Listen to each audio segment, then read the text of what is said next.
여수에서 흑막이벽 붕괴 사고가 발생해 43층짜리 생활형 숙박시설 공사 현장에 바닷물이 10m 이상 들어찼습니다. 주민들은 집안 침하로 인한 추가 붕괴 가능성 등 불안감을 나타내고 있습니다. 목포 시내버스 대표가 임금 체불 혐의로 검찰에 송치된 걸로 알려진 가운데 이한철 대표가 10년 넘게 범죄 예방단체 회장을 맡아와 수사가 제대로 이뤄질지 의구심이 제기되고 있습니다. 지역의 미래가 걸린 현안 사업들이 무더기로 행정안전부의 중앙투자심사에서 반려되거나 재검토 판정을 받았습니다. 지역의 주요 사업들이 차질을 빚지 않을까 우려됩니다. 광주광역시의회 김대중 컨벤션센터에 대한 행정사무감사에서 대표의 갑질과 특혜성 수의계약 의혹이 논란이 됐습니다. 하지만 해당 대표는 모든 의혹을 거듭 부인했습니다. 여러분 안녕하십니까? KBC 8시 뉴스입니다. 흑막이벽 붕괴 사고가 발생한 여수 생활형 숙박시설 공사 현장에 바닷물이 10m 이상 들어차면서 안전 우려가 커지고 있습니다. 인근 주민들은 집안 침하로 인한 추가 붕괴 가능성을 제기하고 있습니다. 이계혁 기자의 보도입니다. 공사 현장이 마치 호수처럼 변했습니다. 현장 바로 옆 건물은 위태롭게 서 있습니다. 흑막이벽이 무너지며 공사 현장에 바닷물이 유입된 건 어제 오후 4시쯤. 보시는 것처럼 지하 3층 깊이의 터파기 공사 현장 전체가 인근에서 유입된 바닷물로 가득 들어차 있습니다. 37층에서 43층 규모의 도시형 생활주택 4동을 짓는 현장은 바다와 인접한 곳입니다. 시공사 측은 사고가 나자 바닷물 유입 구간을 흙으로 메우는 긴급 조치에 나섰습니다. 해당 지역이 바다를 매립한 곳인 만큼 인근 아파트와 상가 주민들의 불안감은 커지고 있습니다. 피해가 있으니까 정말요. 조사가 될 때까지도 아무래도 피해가 많아. 민관합동조사단은 흑막이벽이 바닷물의 수위가 높아지는 만조대의 수압을 견디지 못하고 무너진 것으로 잠정 결론을 내렸습니다. 지난 4월 설계 변경을 통해 흑막이벽 공법이 바뀐 이유와 이번 사고와의 연관성에 대해서도 집중 조사를 벌이고 있습니다.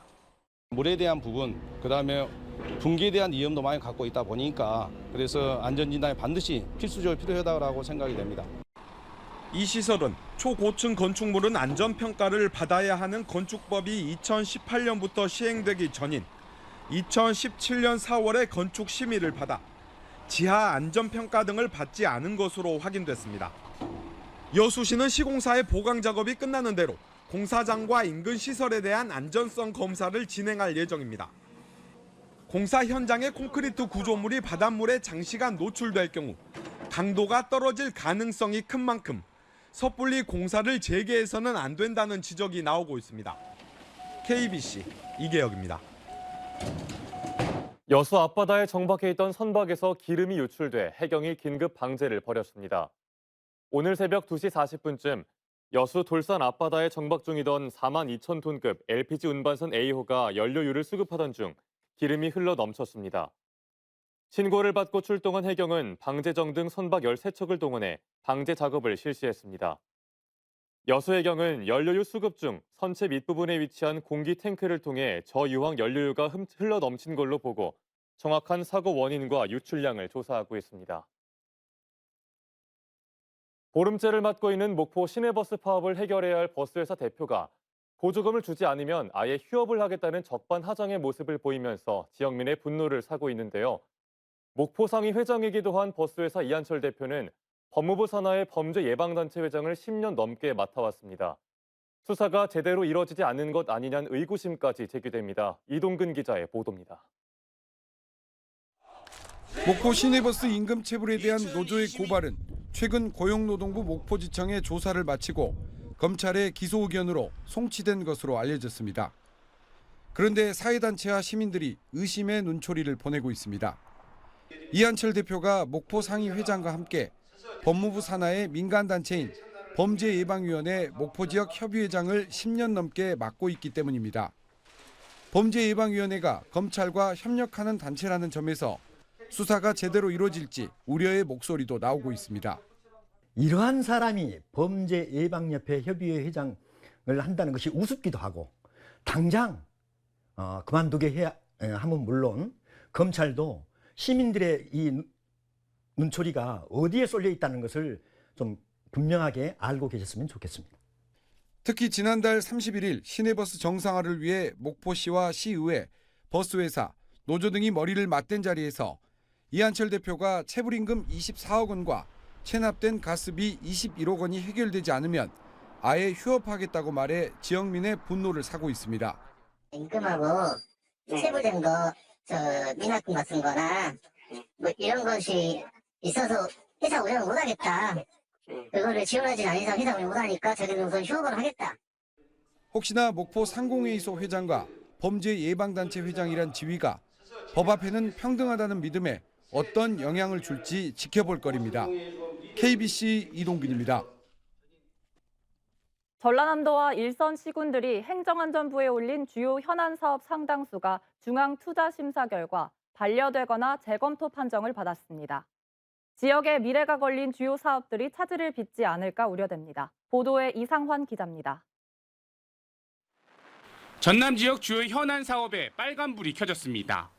전라남도와 일선 시군들이 행정안전부 중앙투자심사에 올린 11개 사업 중 무려 6개가 반려되거나 재검토 판정을 받았습니다. 남도 우병 역사박물관 건립 사업과 광양의 수소도시 조성 사업 등 5개 사업은 적정 혹은 조건부 승인을 받았고 순천 노인복지타운 건립, 한평 스포츠타운 건립, 여수 시립박물관 사업 등 6개는 심사의 벽을 넘지 못했습니다. 운영수지 재분석, 부지 선정에 대한 적정성 검토, 총사업비 재산정 등이 재검토나 반려 사유였습니다. 전라남도 관계자는 연말이라 보수적으로 심사가 이루어진 것 같다며 내용을 보완해 내년 2월 다시 심사를 받아보겠다고 해명했습니다. 반면 광주광역시는 7개 사업을 올려 6개는 조건부 승인을 받았고 나머지 1개 사업은 반려됐습니다. 인공지능 펀드 조성과 AI 융복합지구 지식산업센터 사업이 조건부 승인을 받아 탄력을 받게 됐고 반려된 경찰청 상무로 도로 사업은 보완에 다시 제출할 계획입니다. 사업비가 국비 포함해서 그 사업비가 좀 달라졌으니까 그 내용에 맞춰서 이렇게 신청을 하는 겁니다, 다시. 지역의 주요 사업들이 예산 편성을 위한 마지막 검증 절차에 발목이 잡히면서 사업계획 수립에 보다 면밀한 검토가 필요하다는 지적이 나오고 있습니다. KBC 이상환입니다. 이태원 참사 애도 기간에도 술자리 파문을 일으킨 전라남도 의회 의원들이 사과했습니다. 전라남도 의회 경제관광문화위원회 의원들은 사과문을 통해 국가적인 애도 기간 중 술자리로 인해 무리를 일으켜 송구하다며 자숙하고 남은 행정사무감사와 내년도 본예산 심사에 성실히 임할 것을 약속드린다고 밝혔습니다. 전남도의회 경제관광문화위원회 의원들은 지난 1일 이태원 참사로 인한 애도 기간에 목포의 한 음식점에서 술자리를 가져 공분을 사고 있습니다. 광주광역시 의회가 갑질과 특혜성 수의계약 의혹을 받는 김상묵 김대중 컨벤션센터 사장의 사퇴를 촉구했습니다. 그러나 김 사장은 지속적인 폭언은 없었고 수의계약도 전문성 있는 업체를 추천한 것이라며 모든 의혹을 거듭 부인했습니다. 정의진 기자입니다. 김대중 컨벤션 센터에 대한 광주시의회 행정사무감사. 김상묵 사장의 폭언과 갑질 의혹이 논란이 됐습니다. 피해자를 특정한 2차 가해와 피해자는 빠진 전 직원을 대상으로 한 사과. 그리고 노조의 지적에도 직장 내 괴롭힘이 아니라는 김 사장의 안이한 대응에 비판이 집중됐습니다. 왜 피해자 탓을 하십니까? 전형적인 가해자의 논리 아닙니까? 네가 그럴만하기 때문에 내가 그렇게 얘기를 했다. 저는 이거는 굉장히 사장님께서 잘못하신 태도라고 느껴지는데 어떠십니까? 김 사장은 기억은 나지 않지만 폭언의 지속성은 없었다고 주장했습니다. 지속적으로 괴롭혔다는 말은 전 동의를 못합니다. 제가 이제 이 일이 있고 나서는 직원들하고 독대는 안 합니다. 지인 챙기기 수의계약 의혹도 도마 위에 올랐습니다. 홈 인테리어 전시회와 관련된 책자 명목으로 특정 교수의 책 수백 권을 구입하게 하거나 국제 그린카 전시회를 기획하면서 과거에 같이 일했던 직원이 운영하는 업체를 소개했다는 겁니다.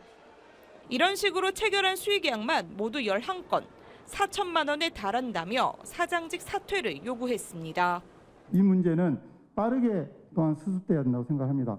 사장님께서 현명한 판단과 필요하면 과감히 영도안을 내려주실 것이라고 믿으며 김 사장은 그러나 전문성 있는 업체를 추천했을 뿐이라고 모든 의혹을 거듭 부인했습니다. DJ센터 노조는 광주시 투자기관 노조협의회와 연대 기자회견을 열고 감독기관인 광주시에 김 사장에 대한 철저한 진상조사와 처벌을 요구했습니다. KBC 정의진입니다. 전국 9개 지역 민방위 지역의 가치를 살리고 제대로 된 지방자치와 분권 등을 짚어보기 위해 마련한 특별기획보도.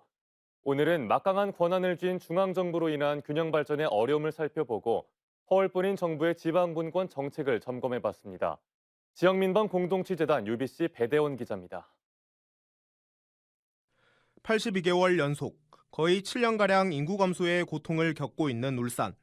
울산과 부산, 경남, 이른바 동남권으로 확대하면 최근 10년간 30만 명에 가까운 인구가 수도권 등지로 빠져나갔는데 이 가운데 절반은 20대였습니다. 탈울산 행렬의 주축인 청년들에게 현 정부의 지방분권과 균형발전 정책에 대해 물었습니다.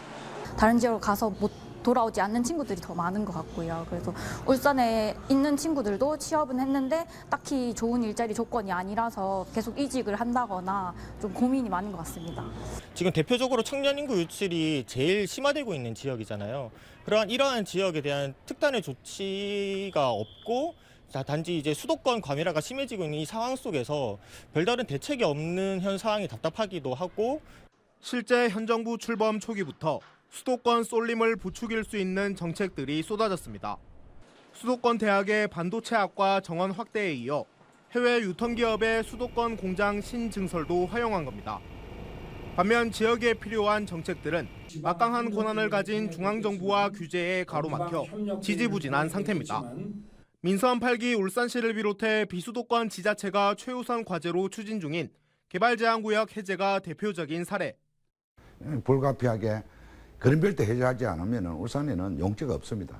그래서 그린벨트를 해제해서 기업을 유치하겠다.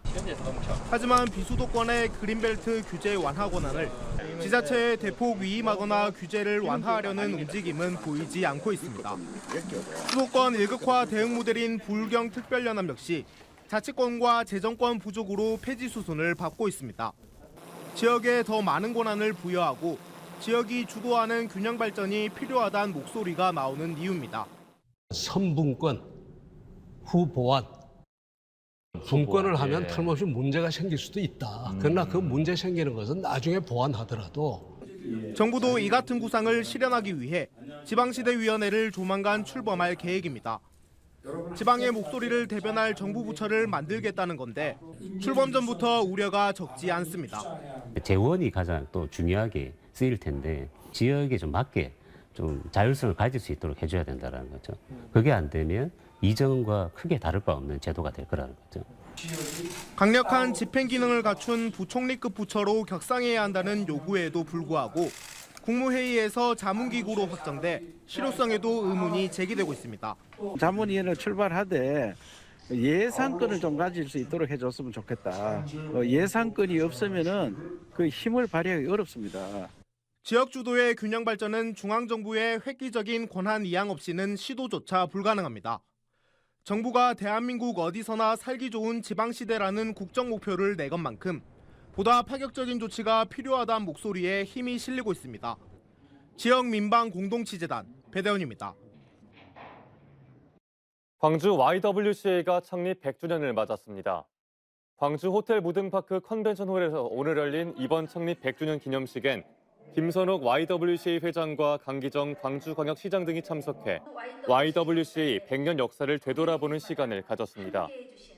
광주 YWCA는 1922년 일제강점기에 여성의 힘으로 정의로운 사회를 건설하기 위해 창립됐으며 청소년과 여성, 민주주의 등을 위한 활동을 펼쳐왔습니다. 제93주년 학생 독립운동 기념식이 오늘 광주에서 열렸습니다.